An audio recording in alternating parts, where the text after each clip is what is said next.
Probably a lot of you know the story of the two salesmen who went down to Africa in the 1900s. They were sent down to find if there was any opportunity for selling shoes. And they wrote telegrams back to Manchester. And one of them wrote, "Situation hopeless, stop, they don't wear shoes." And the other one wrote, "Glorious opportunity, they don't have any shoes yet."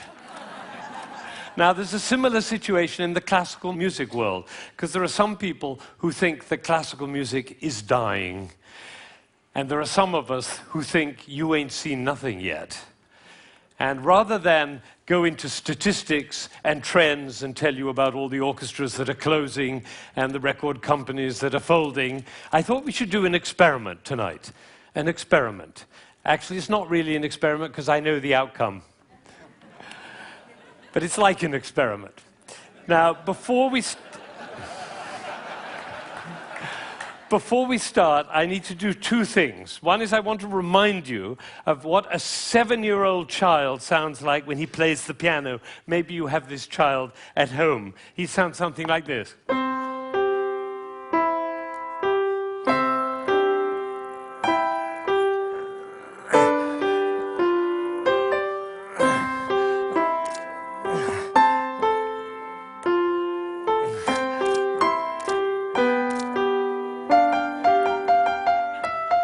I see some of you recognize this child.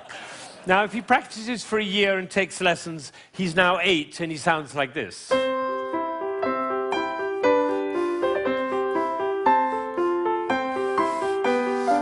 then he practices for another year and takes lessons, now he's 9.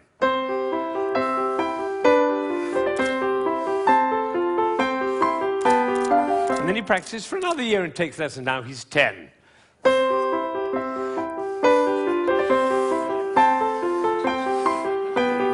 At that point, they usually give up. Now, if he'd waited for one more year, you would have heard this.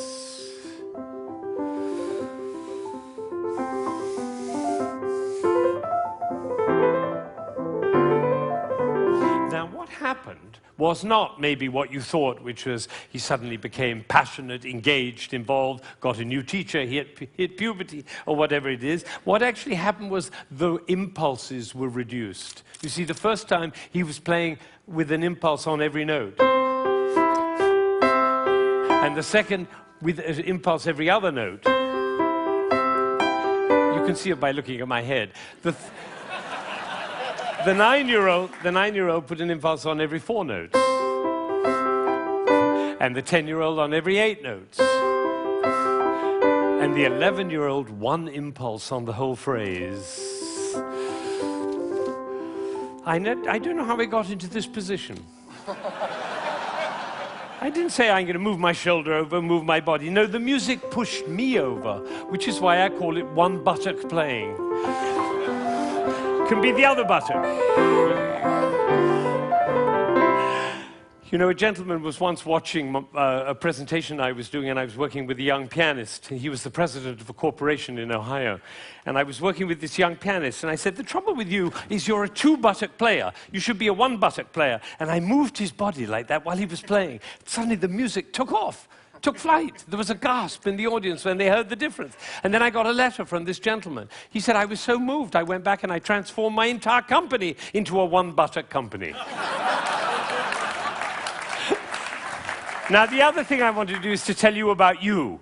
There are 1,600 people, I believe. My estimation is that probably 45 of you are absolutely passionate about classical music. You adore classical music. Your FM is always on that classical dial, and you have CDs in your car, and you go to the symphony, and your children are playing instruments. You can't imagine your life without classical music. That's the first group. It's quite a small group. Then there's another group, bigger group. These are the people who don't mind classical music. You know, you come home from a long day and you take a glass of wine and you put your feet up, a little Vivaldi in the background doesn't do any harm. Right? That's the second group. Now comes the third group. These are the people who never listen to classical music. It's just simply not part of your life. You might hear it like secondhand smoke at the airport, but and maybe a little bit of a march from Aida when you come into the hall, but otherwise you never hear it. That's probably the largest group of all. And then there's a very small group. These are the people who think they're tone deaf.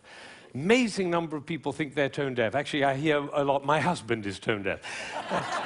Actually, you cannot be tone deaf. Nobody is tone deaf. If you were tone deaf, you couldn't change the gears on your car in a stick-shift car.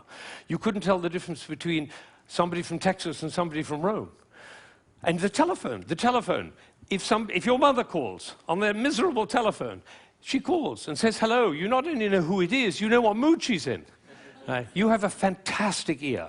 Everybody has a fantastic ear. So nobody is tone deaf.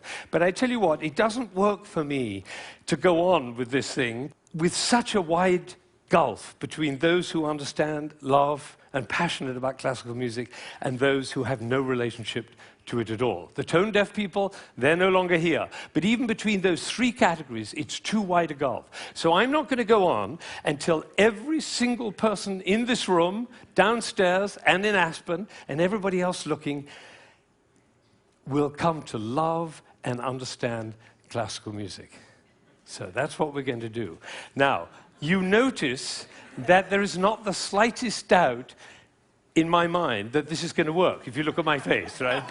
It's one of the characteristics of a leader that he not doubt for one moment the capacity of the people he's leading to realize whatever he's dreaming. Imagine if Martin Luther King had said, "I have a dream." Of course, I'm not sure they'll be up to it. All right, so I'm going to take a piece of Chopin. This is a beautiful prelude by Chopin. Some of you will know it.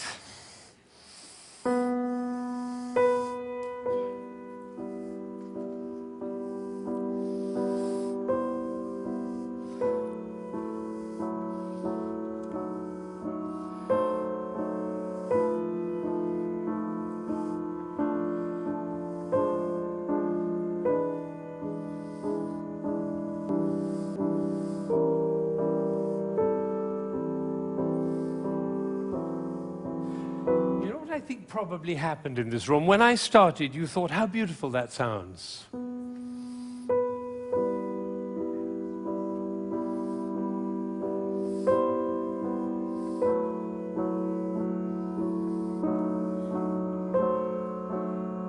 I don't think we should go to the same place for our summer holidays next year. It's funny, isn't it? It's funny how those thoughts kind of waft into your head when listening to classical music. And of course, if the piece is long and you've had a long day, you might actually drift off. And then your companion will dig you in the ribs and say, "Wake up, it's culture!" And then you feel even worse. But has it ever occurred to you that the reason you feel sleepy in classical music is not because of you, but because of us? Did anybody think while I was playing, why is he using so many impulses? If I'd done this with my head, you certainly would have thought it.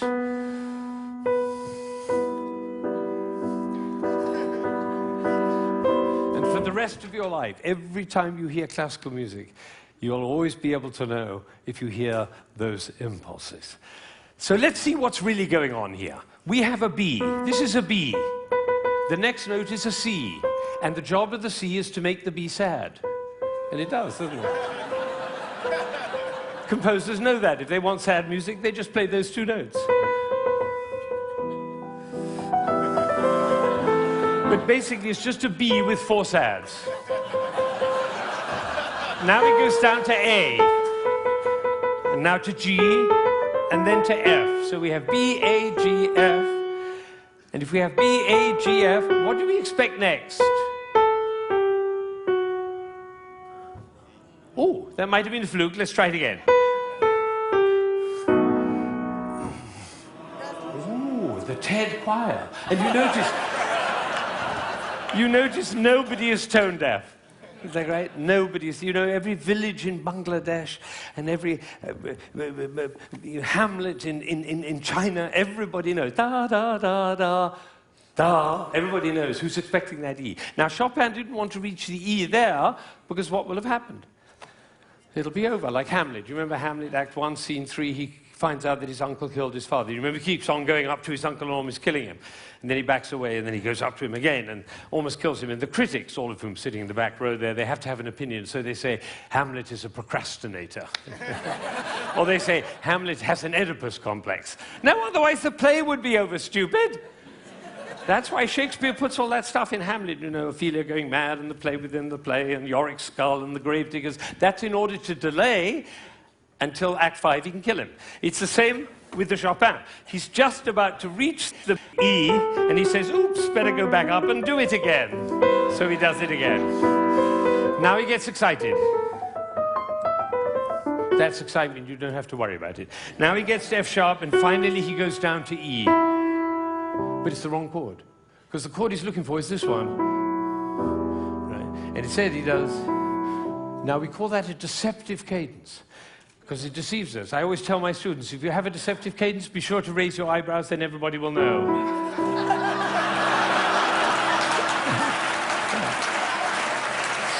All right. So he gets to E, but it's the wrong chord. Now he tries E again. That chord doesn't work. Now he tries E again. That chord doesn't work. Now he tries E again. That doesn't work. And then finally, there was a gentleman in the front row who went, like that. It was the same gesture he makes when he comes home after a long day, turns off the key in his car and says, I'm home. Because we all know where home is. So this is a piece which goes from away to home. And I'm going to play it all the way through, and you're going to follow. B, C, B, C, B, C, B, D, down to A, down to G, down to F, almost goes to E, but otherwise the play would be over. Goes back up to B, gets very excited, goes to F sharp, goes to E, it's the wrong chord, it's the wrong chord, it's the wrong chord, and finally goes to E, and it's home. And what you're going to see is one buttock playing. Because for me to join the B to the E, I have to stop thinking about every single note along the way and start thinking about the long, long line from B to E. Right? You know, we were just in South Africa, and you can't go to South Africa without thinking of Mandela in jail for 27 years. What was he thinking about? Lunch? No, he was thinking about the vision for South Africa and for human beings. That's what cares. This is about vision. This is about the long line, like the bird who flies over the field and doesn't care about the fences underneath, all right? So now you're going to follow the line all the way from B to E. And I have one last request before I play this piece all the way through. Would you think of somebody who you adore who's no longer there? A beloved grandmother, a lover, somebody in your life who you love with all your heart, but that person is no longer with you. Bring that person into your mind, and at the same time, follow the line all the way from B to E, and you'll hear everything that Chopin had to say.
Now, you may be wondering,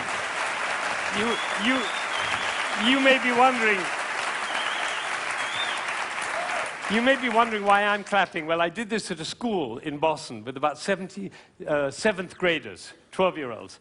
And I did exactly what I did with you, and I told them and explained them the whole thing. And at the end, they went crazy, clapping. They were clapping, I was clapping, they were clapping. Finally, I said, why am I clapping? And one of these little kids said, because we were listening. Think of it, 1,600 people, busy people, involved in all sorts of different things, listening, understanding, and being moved by a piece by Chopin. Now, that is something. Now, am I sure that every single person followed that, understood it, was moved by it? Of course I can't be sure, but I tell you what happened to me. I was in Ireland during the Troubles 10 years ago, and I was working with some Catholic and Protestant kids on conflict resolution, and I did this with them. Risky thing to do, because they were street kids. And one of them came to me the next morning, and he said, you know, I've never listened to classical music in my life, but when you played that shopping piece, he said, my brother was shot last year, and I didn't cry for him. But last night, when you played that piece, he was the one I was thinking about. And I felt the tears streaming down my face, and you know, it felt really good to cry for my brother. So I made up my mind at that moment that classical music is for everybody. Everybody. Now, how would you walk? Because you know my profession, the music profession, doesn't see it that way. They say 3% of the population likes classical music. If only we could move it to 4%, our problems would be over. I say, how would you walk? How would you talk? How would you be if you thought 3% of the population likes classical music? If only we could move it to 4%. How would you walk? How would you talk? How would you be if you thought everybody loves classical music? They just haven't found out about it yet. See, these are totally different worlds. Now, I had an amazing experience. I was 45 years old. I'd been conducting for 20 years, and I suddenly had a realization. The conductor of an orchestra doesn't make a sound. My picture appears on the front of the CD. But the conductor doesn't make a sound. He depends for his power on his ability to make other people powerful. And that changed everything for me. It was totally life-changing. People in my orchestra came up to me and said, Ben, what happened? That's what happened. I realized my job was to awaken possibility in other people. And of course, I wanted to know whether I was doing that. And you know how you find out? You look at their eyes. If their eyes are shining, you know you're doing it. You could light up a village with this guy's eyes. Right, so if the eyes are shining, you know you're doing it. If the eyes are not shining, you get to ask a question. And this is the question. Who am I being that my player's eyes are not shining? We can do that with our children too. Who am I being that my children's eyes are not shining? That's a totally different world. Now, we're all about to end this magical on the mountain week, and we're going back into the world. And I say it's appropriate for us to ask the question, who are we being as we go back out into the world? And you know, I have a definition of success. For me, it's very simple. It's not about wealth and fame and power. It's about how many shining eyes I have around me. So now I have one last thought, which is that it really makes a difference what we say, the words that come out of our mouth. I learned this from a woman who survived Auschwitz, one of the rare survivors. She went to Auschwitz when she was 15 years old, and her brother was 8, and the parents were lost. And she told me this. She said, we were in the train going to Auschwitz, and I looked down and I saw my brother's shoes were missing. And I said, why are you so stupid? Can't you keep your things together, for goodness sake? The way an elder sister might speak to a younger brother. Unfortunately, it was the last thing she ever said to him, because she never saw him again. He did not survive. And so when she came out of Auschwitz, she made a vow. She told me this. She said, I walked out of Auschwitz into life, and I made a vow. And the vow was, I will never say anything that couldn't stand as the last thing I ever say. Now, can we do that? No, and we'll make ourselves wrong and others wrong. But it is a possibility to live into. Thank you.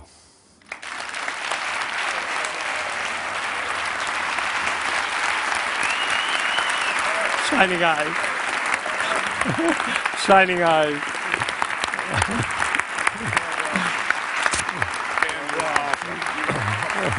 Thank you. Thank you.